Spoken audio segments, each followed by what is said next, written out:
Hello, Vesta. I'd like you to please move your car so that it's outside of the middle driveway here, so that I can park in and out of my driveway. The cars are on the tarp. And I've got them to the edge of the tarp. Yeah, come on over. Let's take a look. I've got them to the edge of the tarp. If you take the cars off of the tarp, the cars are going to go into the soil, which you don't like. Let's take the cars off of the tarp. I'll move the tarp over so that it's evenly split, and I have access to and from my garage. And reasonable? my driveway is reduced to half to what it was. It's not your driveway, Vesta. You're renting this apartment. I rented an apartment with a driveway. And you can have half of the driveway. I can have all of it. No, you cannot. Okay. This is not, Vesta, your version of the world is not necessarily the truth. Neither is yours. Well, I think I have the right to get in and out of my driveway. It's not your driveway. I have possession of the driveway. I pay for the driveway. Where? I pay for the driveway. Where do you have a single piece of paper that says you're renting the driveway, Vesta? Well, I think that is a matter of your desire, but that does not mean that it's true, Vesta.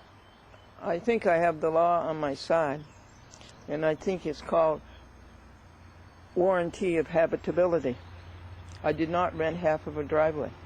However, if you want to do that, take away that, I will give it to you. Okay, so you'd like me to move the tarp over about a foot or two? Well, you've got to move it more than that. Okay, I tell you what, let's do this on Saturday. I have plans on Saturday. Okay, then let's do it on Sunday. Sunday is a Sabbath. Then we'll do it either this afternoon or tomorrow afternoon. Would that be all right? No, it won't. Well, when will it be good? I'll have to think about it and get back to you. Please do so.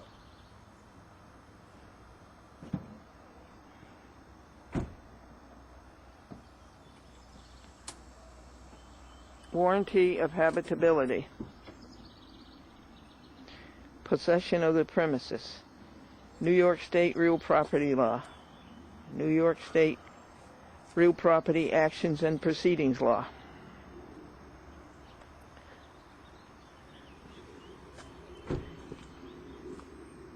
I will move them tonight. Ah, jeez. What time is it?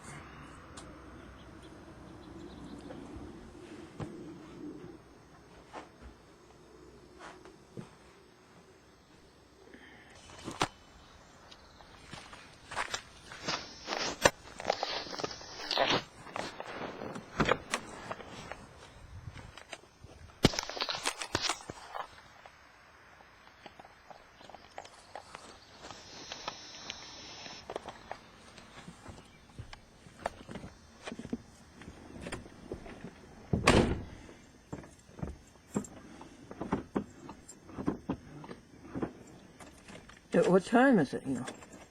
It's before 7 o'clock, I think.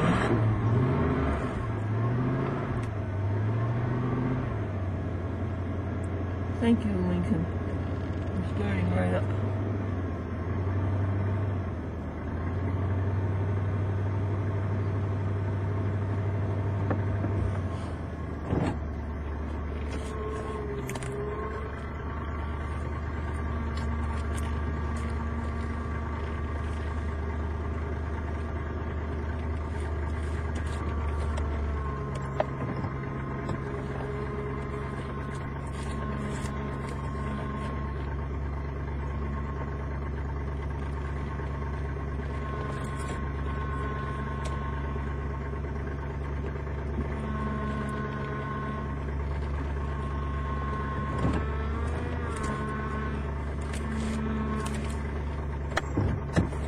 Yes, you need gasoline.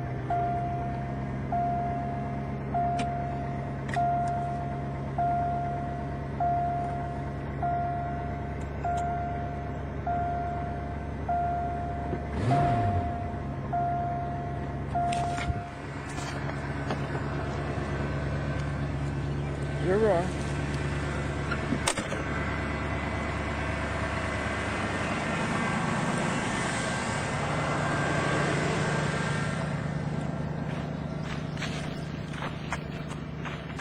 Warranty of habitability. I have a right to peace.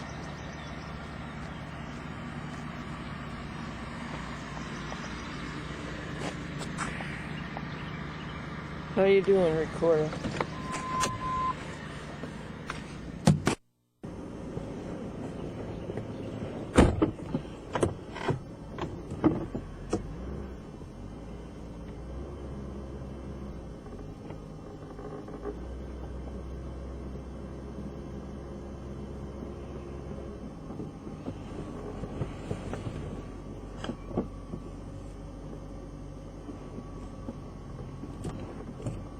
This is awful. This is terrible. But God is bigger than that.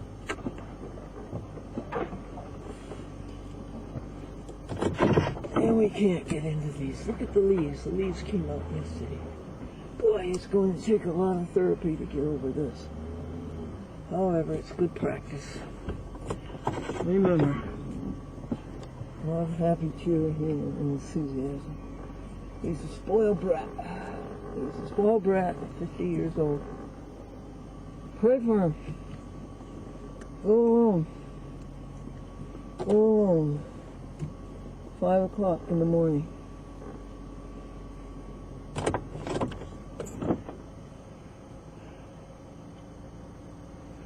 Okay. Let him run for a while.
And what happened before this?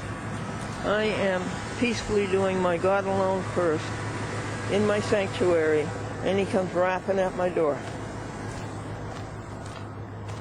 And he says, move the cars. I said, I did move them. It took a half an hour. And then I said, I didn't rent half of a driveway. I rented a driveway.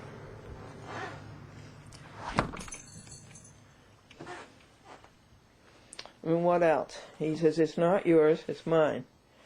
And that's what the kind of a fight it was. Well, it is mine. But I have to be a Christian. So I got up. And this is all before 7 o'clock. And he says, we'll move the tarps. I told him that the tarps were there to prevent the fluids from going into the ground. Yesterday was Earth Day. And that the tarps were there to keep the cars from rusting underneath. He says, we'll move the tarps. He says, we'll move them Saturday. I said, I have plans Saturday. He says, we'll do it Sunday. I said, Sunday is the Sabbath. He said, well, then we'll do it today, tonight, this afternoon. I said, I have plans. That's about what that was about. Then I got out the videotape and started videotaping. It's 7:05 a.m., April the 23rd, 2009, Anno Domini. Back to the sanctuary.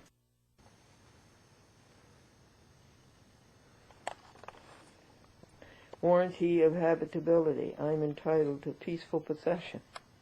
That's what I pay for.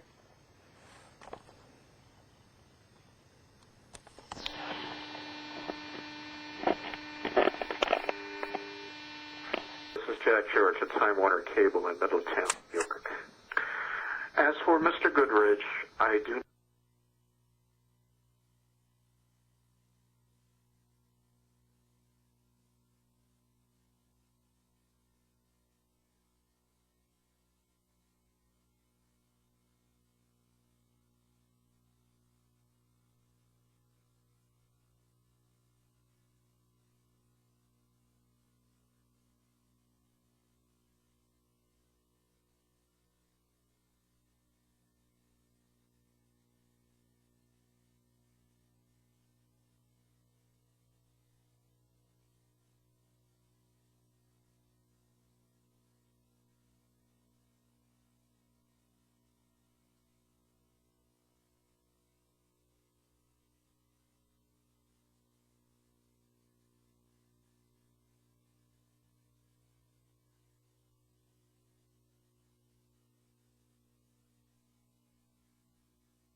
if he would contact me directly.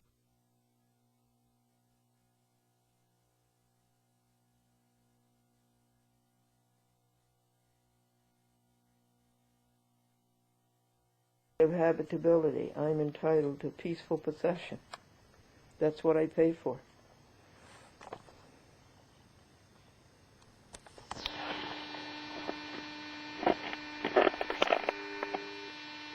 This is Jack Church at Time Warner Cable in Middletown, New York.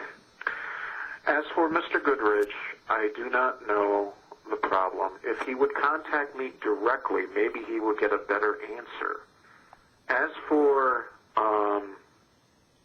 the shows that repeated your message to me, I don't know how that is possible. There might have been something on your end because I programmed the computer to start your tape at 9 p.m. in both areas, Middletown and Newburgh, and it does not shut off until exactly 11 p.m. So whatever is on the tape will play for 2 full hours. Now, you might have repeated a show there. That could be your technical end. I do not know. It is not like I review every tape because I have tons of tapes and I have other responsibilities with Time Warner. That includes Cable 6 News Television and Cable 6 Sports. So I apologize that I do not observe every program that goes on. In fact, I'm not even here on Sunday. I let the computer take over. I load the tapes personally myself into each deck unless I am not here, and then whoever fills in for me does that job. So I apologize for any mix-up. I apologize to Robert Goodrich, but he can get a better answer if he calls me directly than calling you at 11:15 at night. That's just my opinion. I have 2 tapes that are going to be airing. 5064-24, 5065-25, 5066-26 is going to air in Middletown. 5077, 5073, 5074, 5075 will air in Newburgh. If this is a problem, give me a call back. I will switch it. These are the only I have left. This message will be automatic. New message number 1 from caller 84569267796. Received on Wednesday, April 22nd, 3:53 p.m. Glendora, this is Jack Church at Time Warner Cable in Middletown, New York. Hi, this is Chris Ware from the city of Las Vegas. I was trying to return a phone message somebody left yesterday about is there public access TV in Las Vegas. The short answer to that question is no, there isn't. If you'd like some more information or need to discuss that further with me, I'd be glad to do that. I'm in and out of the office today, Thursday, gone on Friday, back next week. My phone number is 702-229-6926. Again, the name's Chris Ware, and again, there is no public access in Las Vegas. There's never been any funding for that as a basic issue. So again, if you need to discuss it further, give me a call back. If not, that's the short answer. Thanks. Summer theater.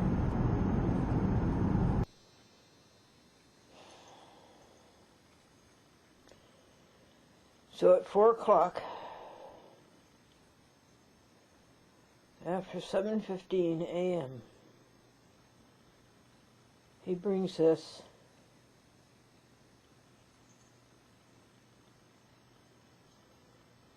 and he says he's sorry. And he says, I like you so much.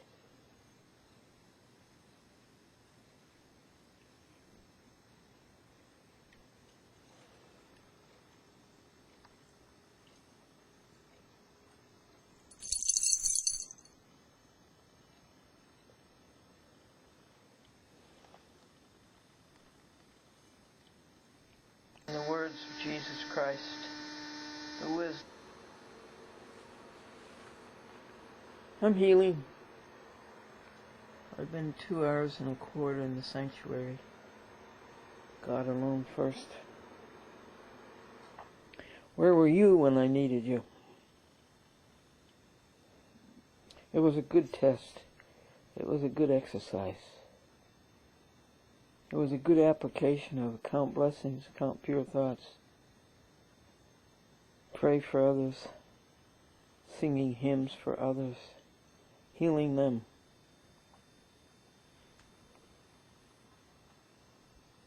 It was an advance. Every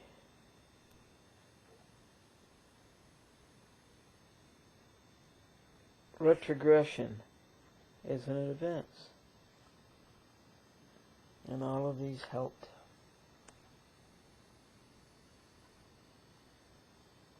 I think I'm going to have to get dressed up and talk to you about it. And this morning at 6:50 a.m. on the dot, exactly 24 hours from yesterday, Thursday,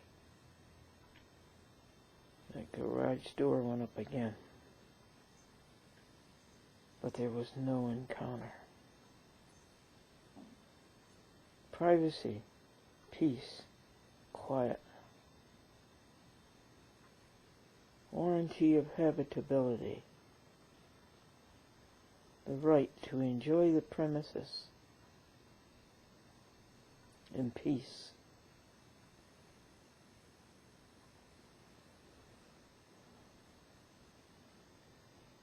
I'm going to have to get dressed and talk to you about it and ask you for guidance.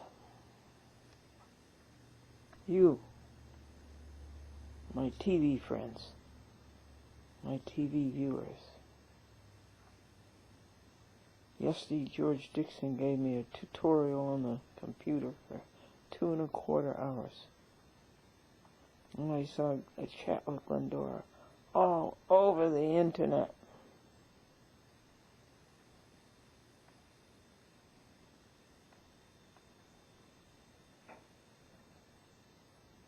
Make sure it focuses on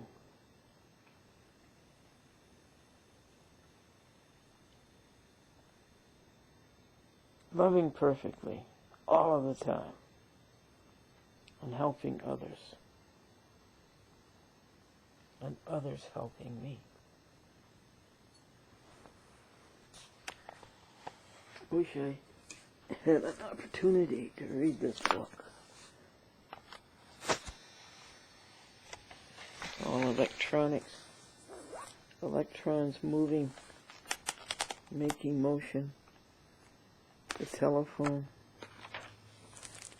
I think it goes way up to cell phones, although it's almost 10 years old.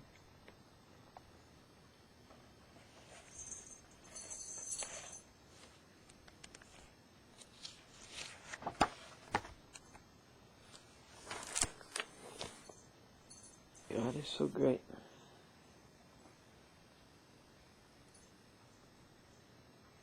And so much greater than we know. So much greater than we'll ever know. So be it. Solemnly ratified.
Well, folks, I just walked the estate, and I sung to you, Dear Lord and Father of Mankind.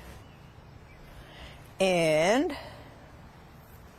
I get up here, and I discover that I didn't turn on the transmitter for the wireless mic.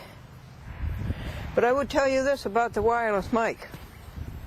I do believe it is an improvement over the in-camera microphone. In-camera. That sounds like bicameral. And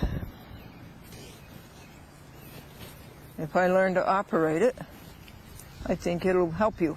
I think you will hear better. And what I want you to hear better is the chat that I had with a person who believes in doing good. Her name is Jennifer Dowley, and she is the president of the Berkshire Taconic Community Foundation. And she's going to tell you about it and how doing good helps so many people and how it helps you. I thought our community did very well to us natives during the ice storm that we had from December 11th to December 18th. We were without heat, we were without water, we were without power, electricity. And we were cold, and we were hungry, and we needed showers. And the Red Cross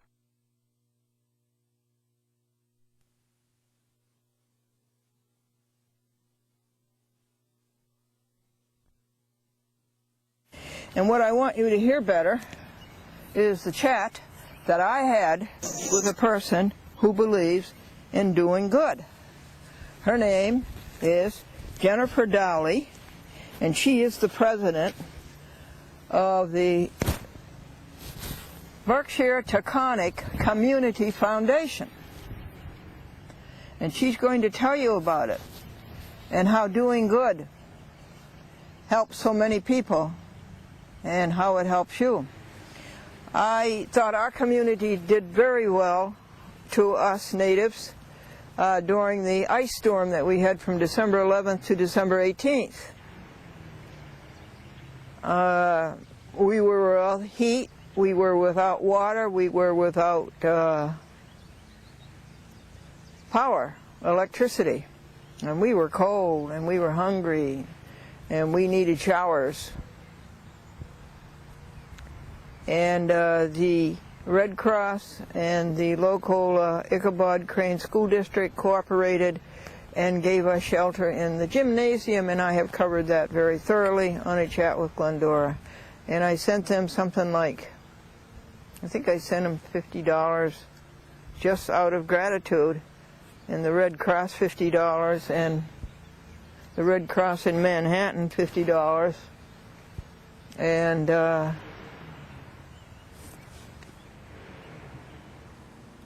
Ichabod Crane School 25, I think, and somebody else 25.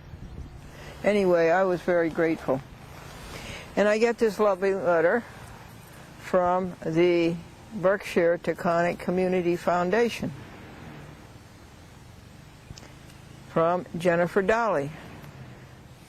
And the letter was very nice, and I called her up and got acquainted with her and heard her story and thought it was worthy to be passed on to you.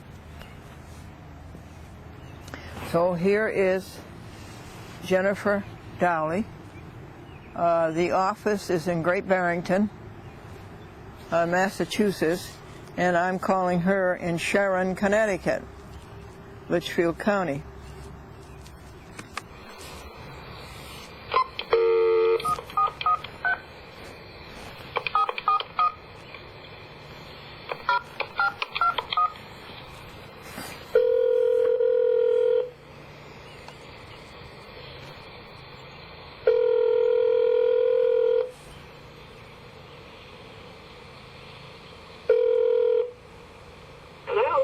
Jennifer, it's Glendora. call you. Oh, okay. You wouldn't have to do this if I hadn't ruined your other interview. Oh, not to worry. And I just feel awful about it. I'm ready. Okay, this is Jennifer Dolly.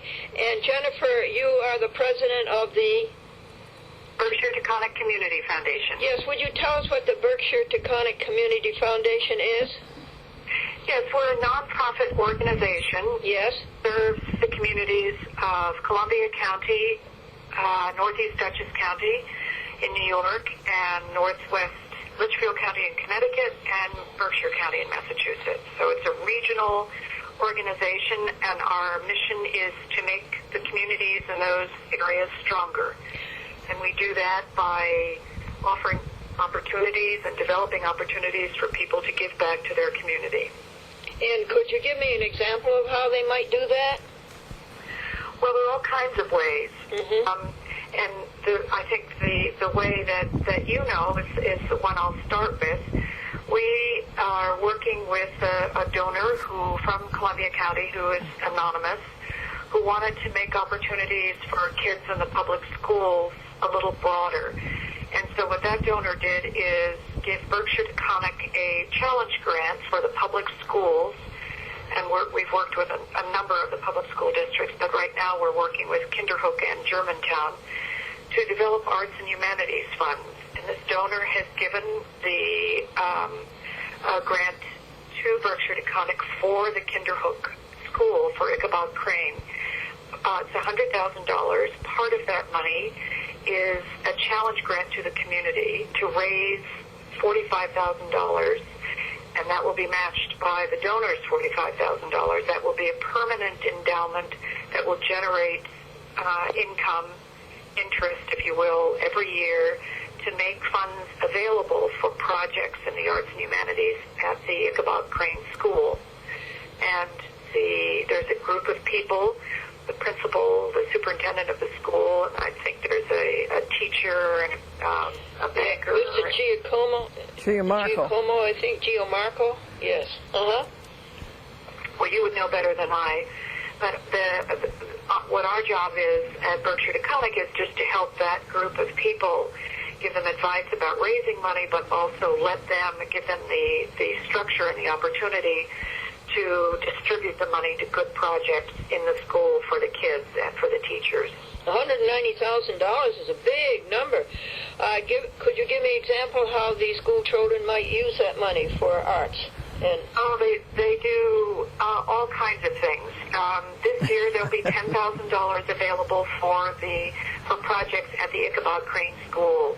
And it really is up to the teachers and the students and people in the community to come forward with ideas that they think would be interesting.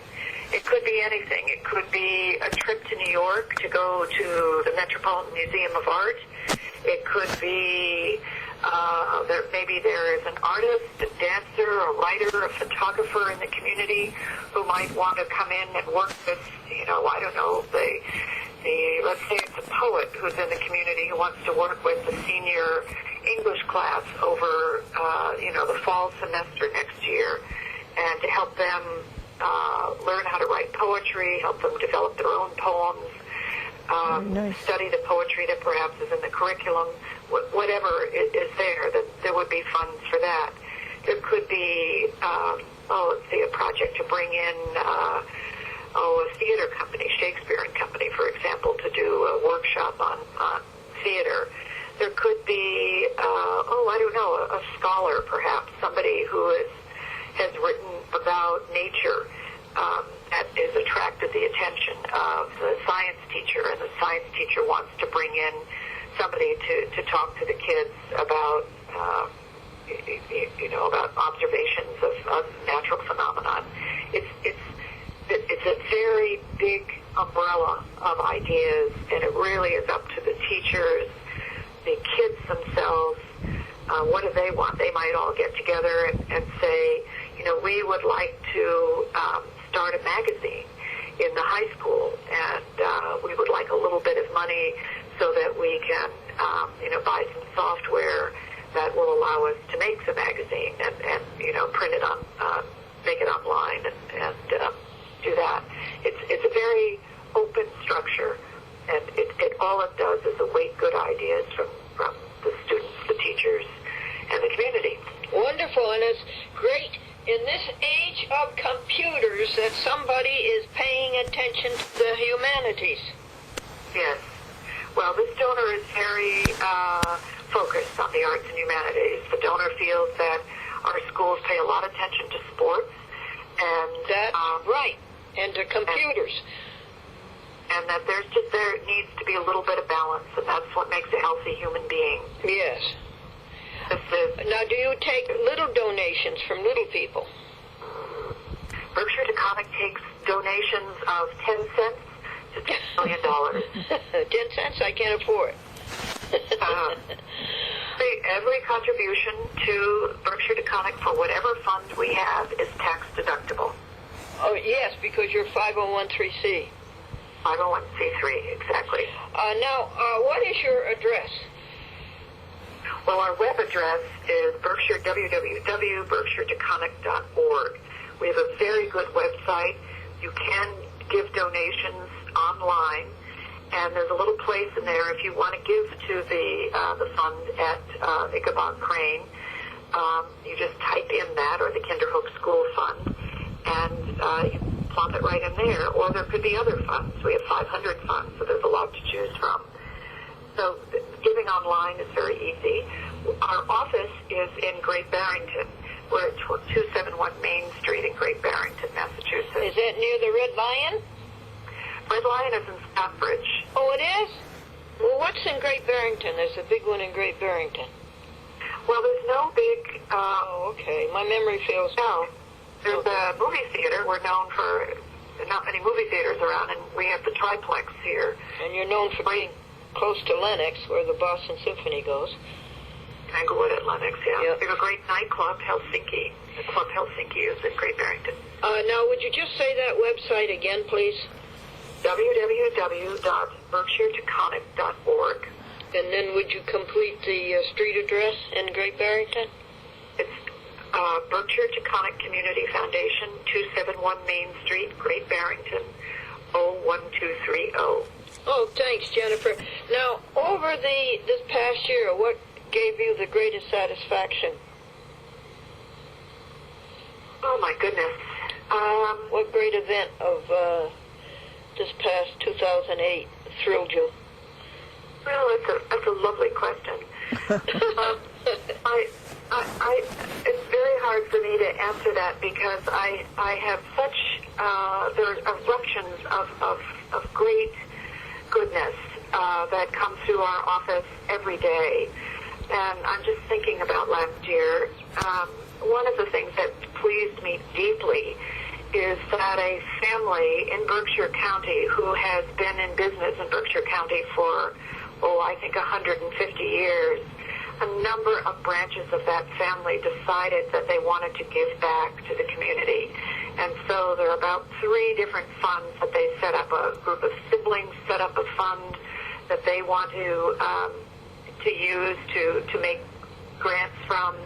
Then a whole branch of the extended family from all around the country got together and set up a fund, and then a scholarship fund was also set up with us that family had been running for many years. So it was, I guess it was a deep honor that the family chose to work with us, and just wonderful knowing that generations to come of that family will continue to give back, and that it's our good work that is allowing that to happen. Well, you covered that well, and it's a thrill to the family to have a place to go to have those funds administered. Well, that's true. I mean, we make it easy for people to give, and it's a great resource for people who want to find a way to make their communities better. What is your telephone number, Jennifer? It's 413-528-8039. 8039. Well, I thank you for the work that you do. How did you happen to come by the foundation? I was living in Washington, D.C., and the phone rang one day, and it was someone from the search committee at Berkshire Taconic, and he had gotten my name through a friend of a friend, and asked me if I was interested, and I said no. and I was so much going on in my job at the time, and he said, well, why don't you just send your resume? It's only a stamp. And I had grown up in Troy, New York, so I was very interested in coming back to the rural upstate and Berkshire region. And So, folks, do you understand what counties they are? Litchfield County, Columbia County, Northern Dutchess, and was there another one?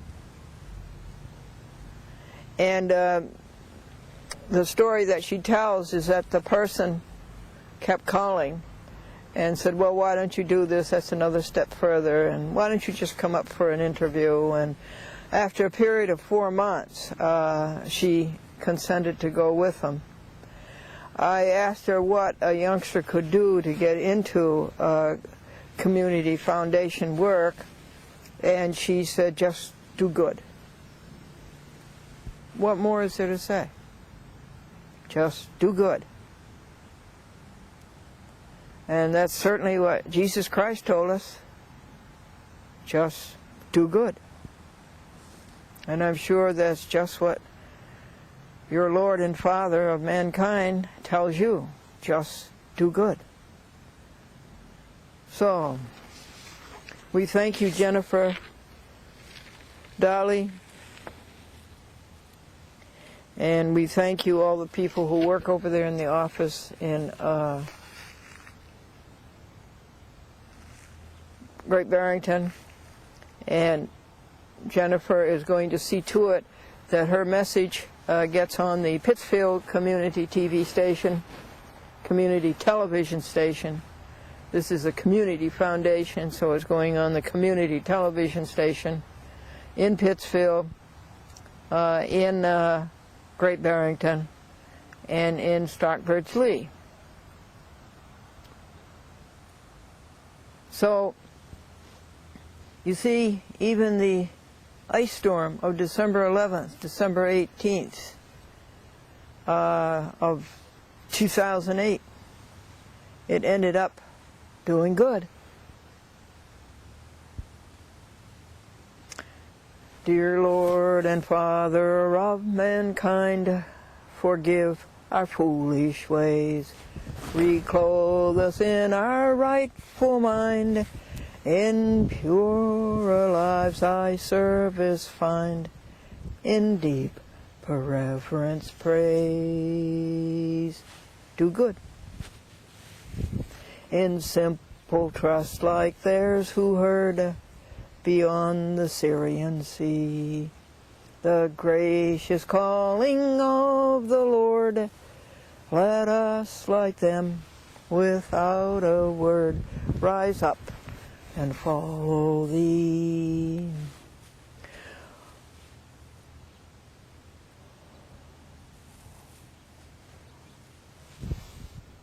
O Sabbath,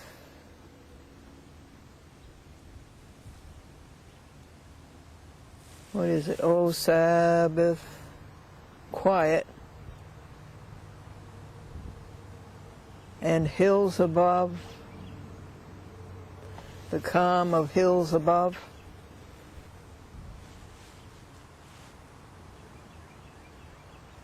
O Sabbath, calm of Galilee, O calm of hills above, where Jesus knelt to share with thee the silence of eternity, interpreted by love. See how that all fits in with what they're doing. Drop thy still dews of quietness till all the striving cease. Take from our souls the strain and stress, and let our ordered lives confess the beauty plenty of thy peace. Breathe through the pulses of desire thy coolness and thy balm.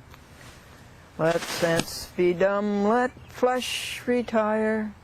Speak through the earthquake, wind and fire, thy still small voice of calm. Amen. That was written by somebody not too far east of you, John Greenleaf Whittier, in Massachusetts, New England. I asked her why they settled in Great Barrington, and it was pretty central. The foundation was started by people who came from Litchfield County, Connecticut. And that's one of the, so it's just about in the center. Litchfield, Northern Dutchess, Columbia County. I think it's great just to do good. And where do you go to eat if you have a broken ankle? IHOP. Did you hear about the two brothers? Ed said, there's nothing I wouldn't do for my brother. And his brother says, there's nothing I wouldn't do for Ed. And so they go through life doing nothing for each other.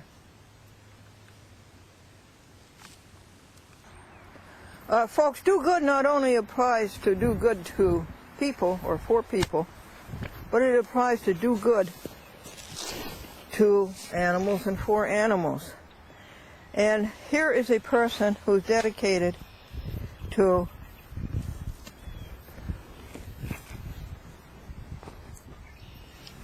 no cruelty to animals. She did work for PETA, which is people, what is it? People for the Ethical Treatment of Animals, PETA, P-E-T-A. And I am fascinated by her. And so I have another interview for you, and it's with Sherry of No Cruelty Animals, and it's in Maryland. No Cruelty to Animal Products, and it's in Maryland.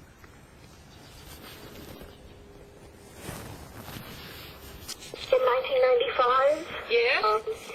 I was living out here. I had actually come out here to do an internship with PETA. Oh, with PETA. Yeah, because they were here at the time. Oh, that's right. That would be the, don't tell me, that's the People for the Ethical Treatment of Animals. That's right. And so I was basically just out of college.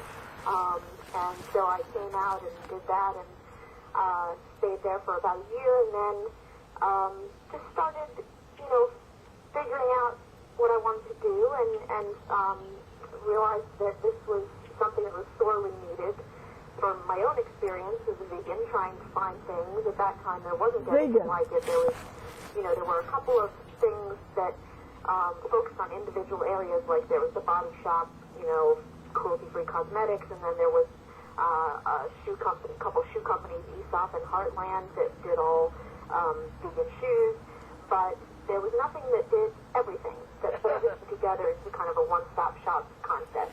Oh, yes. And I felt like, that was something that was really needed. I knew I would have appreciated being able to come somewhere and not have to go through the process of reading the ingredients and checking and everything. So I just got thinking about it, and for a while, and a lot of planning and discussion with other people, ended up starting it. We opened first a little store here in Maryland, and didn't we planned on it being a walk-in store initially, and then, at that time the web wasn't very big, so, there wasn't a lot of online stuff yet, so we started working on a catalog so that we could reach a more national audience. Yeah. and that's when we put together the first print catalog. And it was shortly after that, probably not even, I don't know, 6 months after I started the business, that